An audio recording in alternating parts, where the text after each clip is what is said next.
Welcome back to शुभजितू lifestyle friends. तर खूप दिवसानंतर व्हिडिओ येत आहे, सो त्यासाठी खूप खूप खूप सॉरी।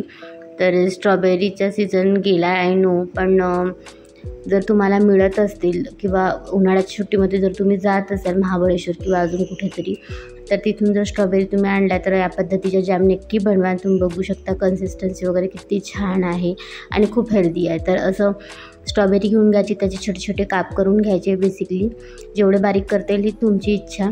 तर बारीक करून घेतलं आहे, त्यानंतर मी ती गूळ घालत आहे, कारण मुलांसाठी बनवत आहे तर मग हेल्दी वेसाठी गूळ घालत आहे। तुम्ही साखरसुद्धा घालू शकता।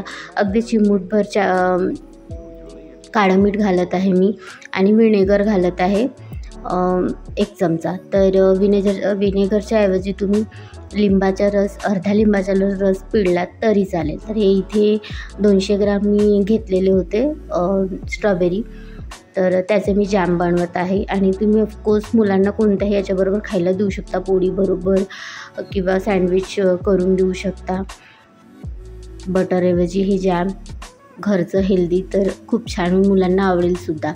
आणि या पद्धतीने मस्त शिजू द्यायचं। तुम्ही बघू शकाल छान व्यवस्थित थोडा वेळ शिजू दिलं की हे असं जॅमसारखं जेलीसारखं तयार होऊन येतं। आणि ऑफकोर्स 5 मिनटं हार्डली लागते, जास्त लागत नाही। गुळमेट झाला की अगदी 2-3 मिनटं आपण शिजवून घ्यायचं। जॅमच्या कन्सिस्टन्सीमध्ये आलं तर आपण गॅस बंद करायची।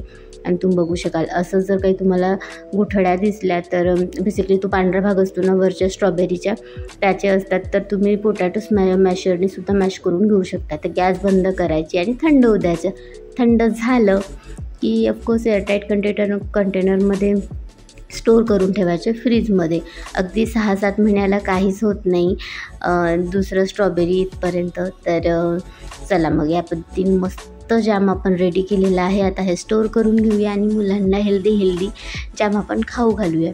कशी वाटली रेसिपी तर मला कमेंटमध्ये नक्की सांगा। आवडली तर लाईक, शेअर, सबस्क्राईब करायला अजिबात विसरू नका। आणि कमेंटमध्ये सांगा तुम्ही की तुम्हाला अजून कोणत्या रेसिपीज पाहिजे आहेत।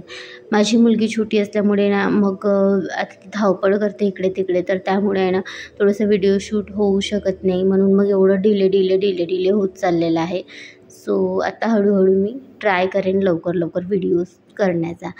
तर अशी ही रेसिपी ट्राय करा आणि मुलांसाठी बनवा। छान जॅम आहे, खूप टेस्टी लागते मुलांना किंवा मोठ्यांनासुद्धा इतकं टेस्टी वाटते ना, इमलीच्या चटणीची तुम्हाला आठवण येणार नाही। तुम्हीसुद्धा ब्रेडबरोबर लावून ही खाऊन घेऊ शकता।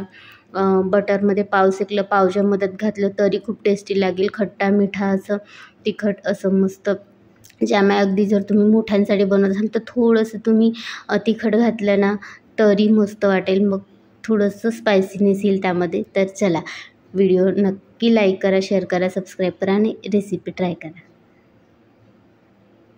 Bye bye, take care. आणि व्हिडिओ शेवटपर्यंत पाहिल्याबरोबर थँक्यू।